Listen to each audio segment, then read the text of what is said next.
Olá, inadimplência já atinge 59 milhões e só deve cair em 2017. Com a recessão mais prolongada, a piora do desemprego e a contínua deterioração dos indicadores da economia, a inadimplência deve continuar em alta. A tendência é apontada pela NBC, Associação Nacional de Birôs de Créditos, uma entidade recém-criada e que reúne as maiores empresas desse segmento. São 59 milhões de consumidores com CPFs impedidos de obter crédito até o fim de outubro deste ano, de acordo com a estimativa da associação. Juntos, eles somam 255 bilhões em dívidas em atraso com bancos. Os números ainda são uma estimativa, porque desde setembro voltou a vigorar em São Paulo uma lei estadual que obriga o envio de carta registrada, as AR, ou com aviso de recebimento para o devedor antes de incluir seu nome em cadastros de inadimplência. Como parte dos devedores se recusa a assinar a carta, uma parcela das empresas deixou de enviá-las porque elas têm custo maior que as cartas simples. Uma fração das dívidas não está sendo negativada entrando no cadastro. O assunto está sendo avaliado pela Justiça após as empresas do segmento e a ANBC questionarem a lei, que deve ser julgada nesta quarta-feira, dia 9 de dezembro. Vamos conferir agora os destaques de hoje, segunda-feira, 7 de dezembro. A audiência pública debate o subsídio ao prêmio do seguro rural que protege o produtor contra perdas. Alunos do Complexo Educacional FMU denunciam a precarização do ensino. Sessão solene comemora os 60 anos de fundação do DIEESE, a partir de agora no Jornal da Assembleia. –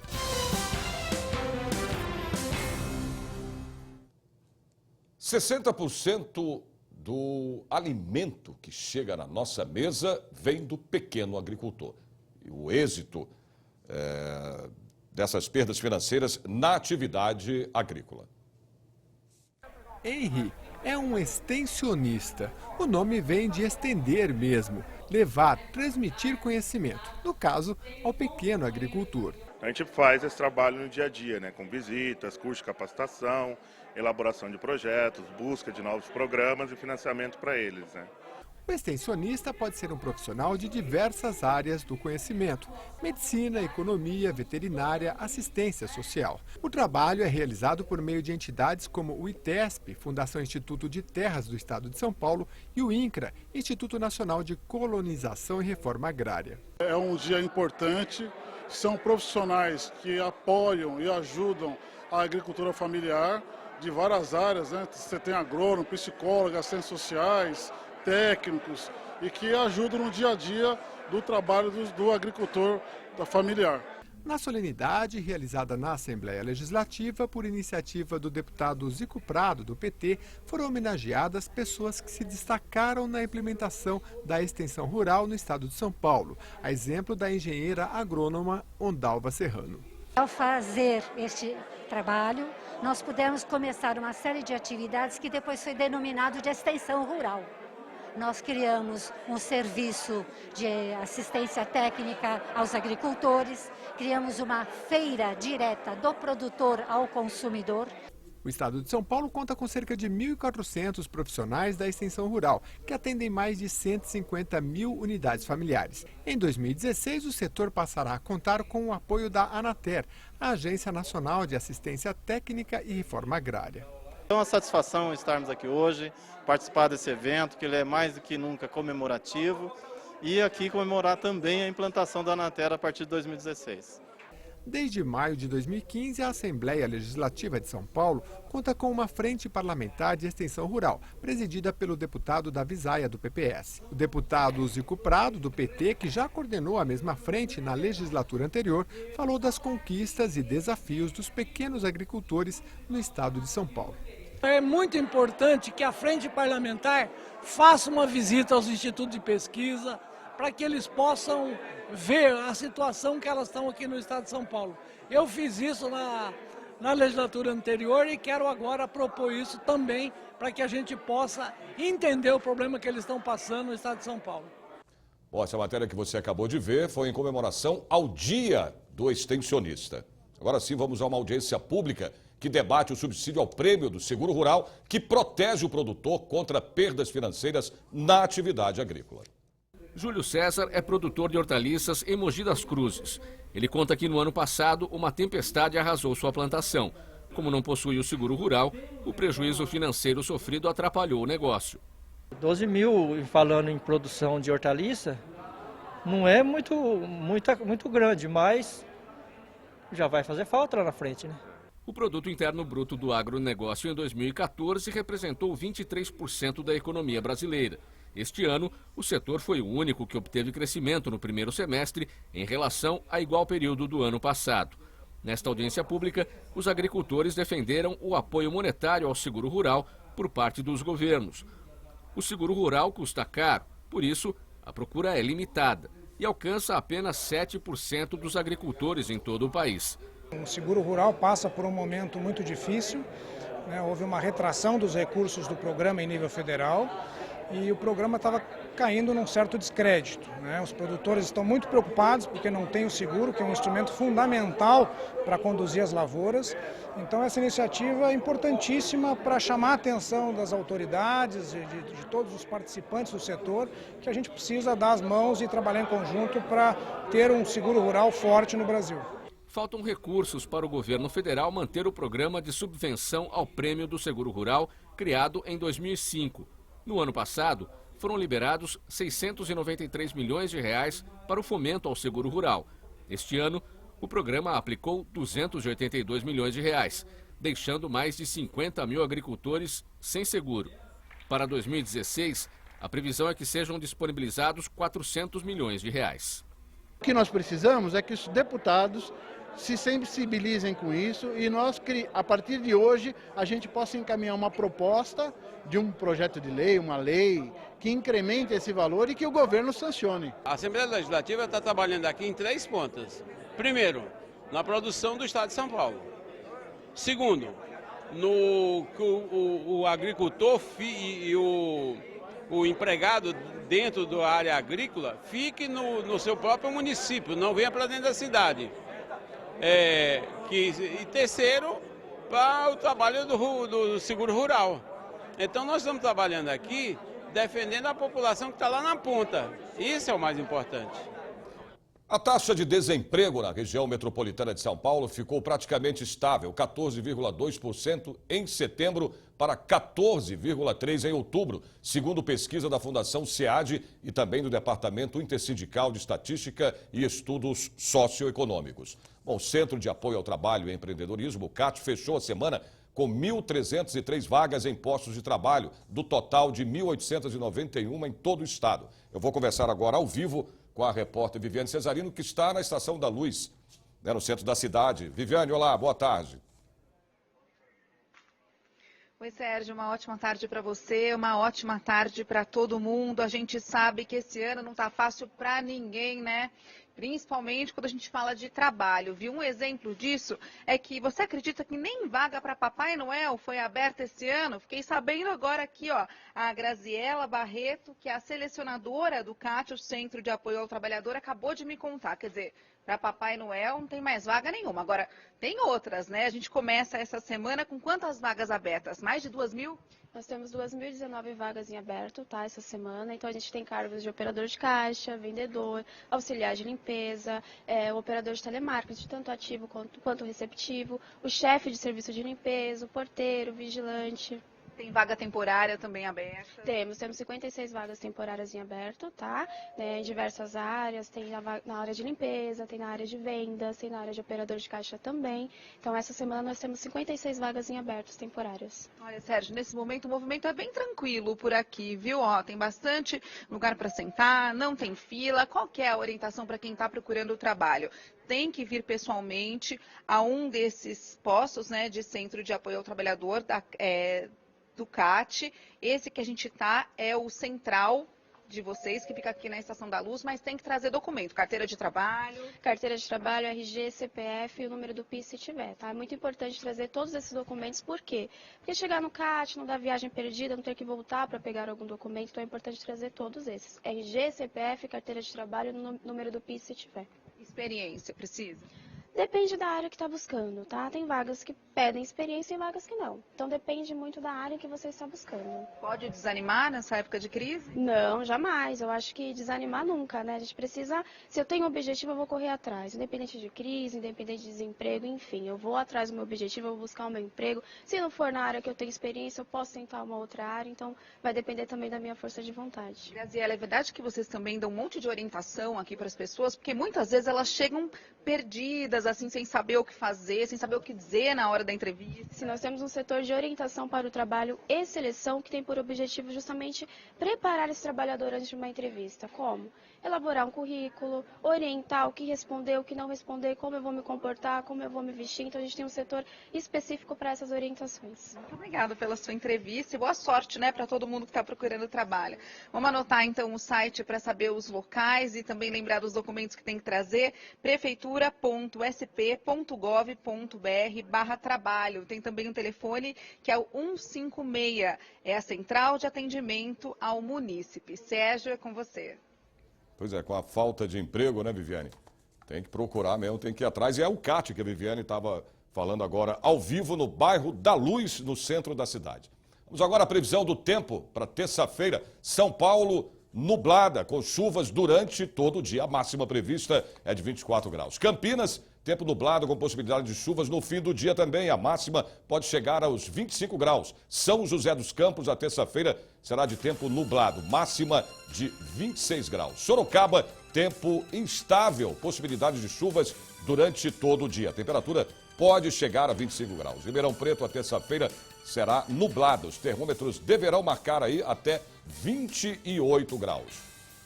Alunos do Complexo Educacional FMU denunciam a precarização do ensino. Você vai saber depois do intervalo.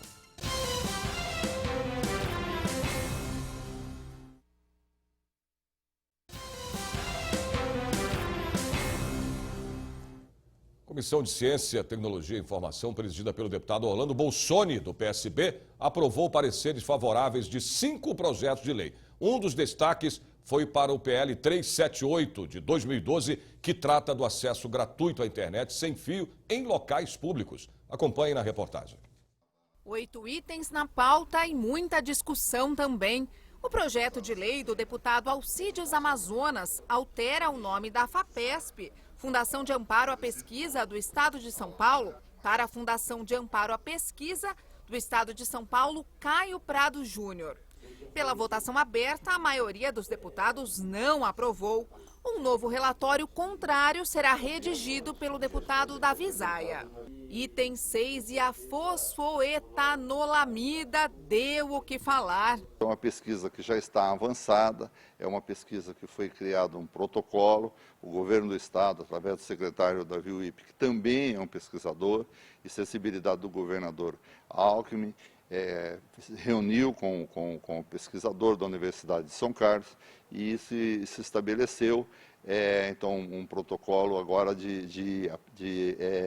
a pesquisa fazendo a experiência, fazendo acompanhamento de testes, acompanhando 1000 pacientes, correto? Isso forma tranquila, passa pelos conselhos de ética das universidades. Eu participo de uma das faculdades, então é um protocolo tanto científico no sentido da aplicação, mas também questão ética.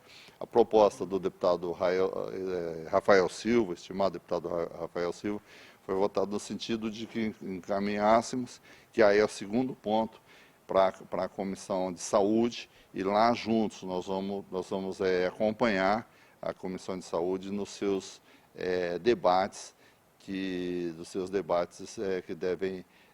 devem ocorrer, e aí nós vamos dar nossa contribuição. Esta foi a última reunião do ano e em 2016 a comissão deve voltar com um nome diferente. Um dos trabalhos que efetuamos, que ficou sob inclusive responsabilidade e foi muito bem conduzido pelo deputado Davi Zaia, que é a mudança do nome da comissão, procurando modernizar o nome, está atualizado com as suas responsabilidades nesse momento, que é a Comissão de Ciência, Tecnologia e Informação, para a ciência, tecnologia inovação e informação. É visto que os temas que mais tratamos e os grandes o desenvolvimento estratégico do Estado de São Paulo, o planejamento estratégico de São Paulo, passa pela inovação, e mesmo do Brasil. Então, a comissão já está para deliberação, para encaminhamento do presidente, já está na mão do nosso presidente Fernando Capês, para que seja levado a plenário para votação, e nós vamos trabalhar para que seja levado ainda neste ano. Alunos do Complexo Educacional FMU denunciam a precarização dos serviços prestados pela instituição.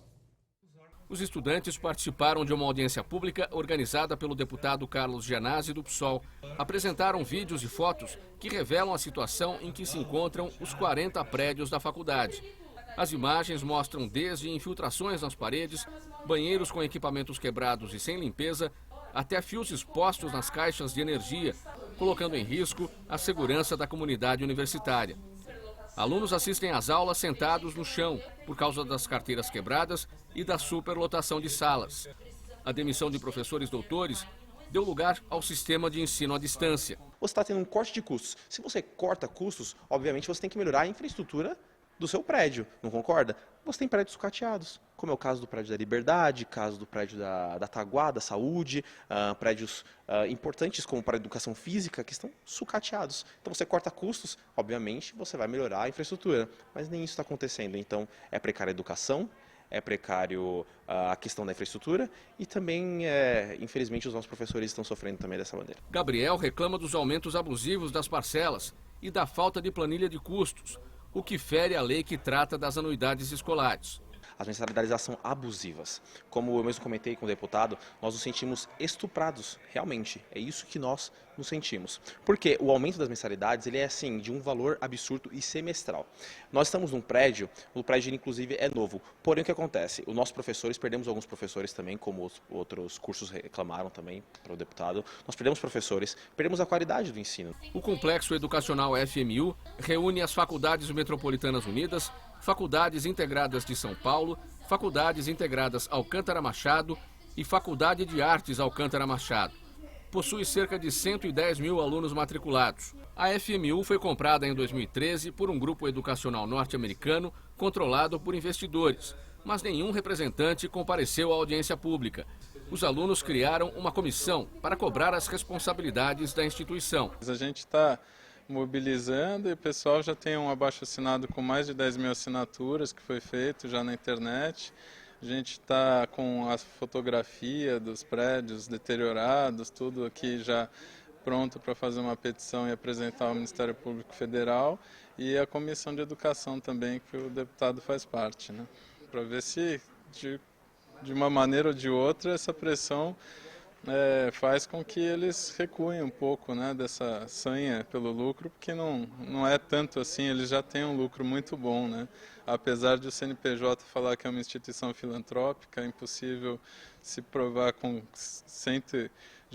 quando vendeu a FMU para eles tinha 90 mil alunos, hoje já está com mais de 110 mil alunos e não tem a menor chance de ser filantrópica, né? O deputado Carlos Gianazzi ouviu as denúncias e anunciou que juntará as provas num dossiê para enviar às instâncias e órgãos de fiscalização. Nós aqui pela Assembleia Legislativa e pela Comissão de Educação vamos acionar aqui o Ministério Público Estadual, o Ministério Público Federal e também o Ministério da Educação para que providências sejam tomadas, para que haja uma rígida fiscalização em cima da FMU que está sucateando os seus prédios, que está demitindo professores com mestrado, com doutorado, que está aumentando as mensalidades sem comunicação e sem justificativa, que está superlotando salas. Então, os órgãos competentes têm que tomar providências e fiscalizar a instituição, porque a universidade é uma concessão pública, ela não pode fazer o que ela quer, né, e prejudicar alunos e professores e funcionários. Mais previsão do tempo para amanhã, terça-feira, em outras cidades do interior e também do litoral do estado. Santos, tempo estável, possibilidade de chuvas durante todo o dia. A máxima deve ficar nos 26 graus. São José do Rio Preto, a terça-feira será de tempo nublado, máxima de 28 graus. Mogi das Cruzes, tempo encoberto. A máxima deve alcançar os 27 graus. Piracicaba, terça-feira, será de tempo nublado. Os termômetros devem bater os 27 graus. Sessão solene comemora os 60 anos de fundação do DIEESE. Você vai ver depois do intervalo.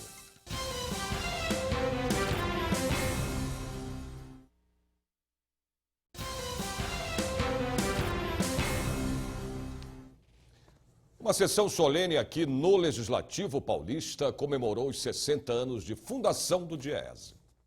Mais do que aferir o custo da cesta básica e do poder de compra do salário, o DIEESE é reconhecido como instituição de produção científica e tem pesquisas sobre políticas públicas e novas ferramentas do mundo do trabalho. A importância do DIEESE, ela resgata para a gente, para o trabalhador, a necessidade que a gente tinha de ter conhecimento suficiente para poder debater os nossos problemas e negociar realmente a nível de igualdade patronal. E o DIEESE, ele permitiu isso para os trabalhadores, né?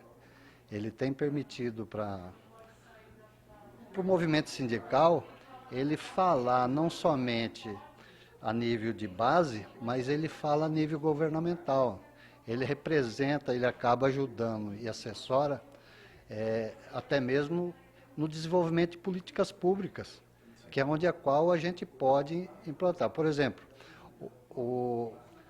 historicamente o DIEESE sempre falou parte econômica, questão econômica.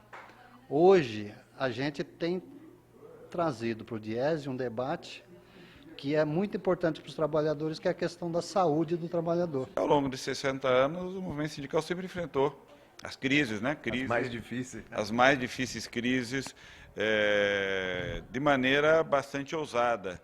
Creio que, por mais difícil que seja a crise, nós vivemos em um regime democrático, que é uma conquista histórica da sociedade, e essa conquista abre a possibilidade permanente da luta, da defesa, do empenho para a busca da igualdade de direito.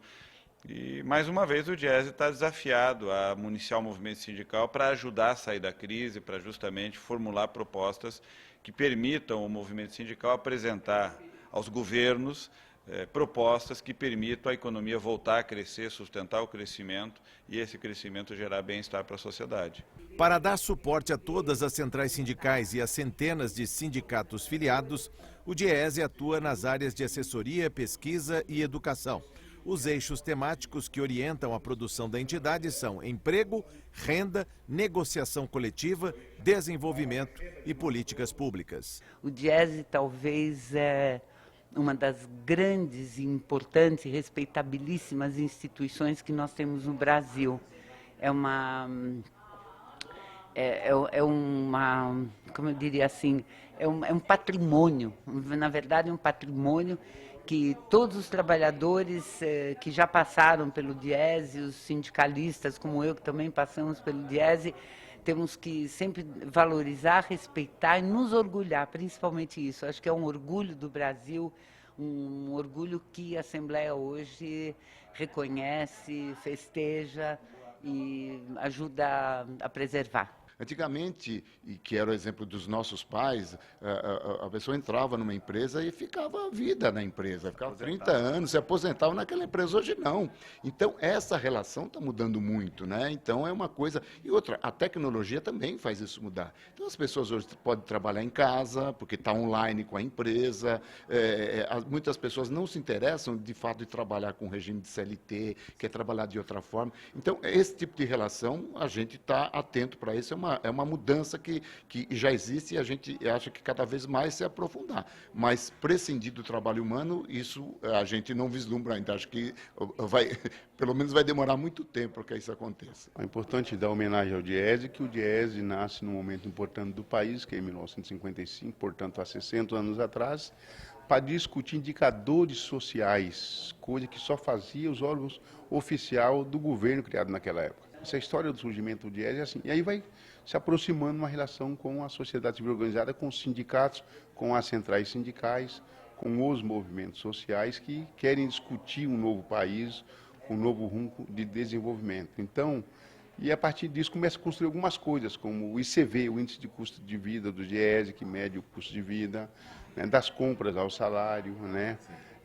a pesquisa de emprego e desemprego do DIEESE, começa a ajudar a formular várias questões para o desenvolvimento econômico do país. Então, para mim, que sou dos metalúrgicos do ABC, onde tem uma subseção do DIEESE, é importante para mim essa data para homenagear o DIEESE. E o Jornal da Assembleia de hoje termina aqui, mas você pode acompanhar toda a programação da TV Assembleia SP no portal www.al.sp.gov.br e a gente se vê de novo amanhã a partir do meio-dia. Até lá.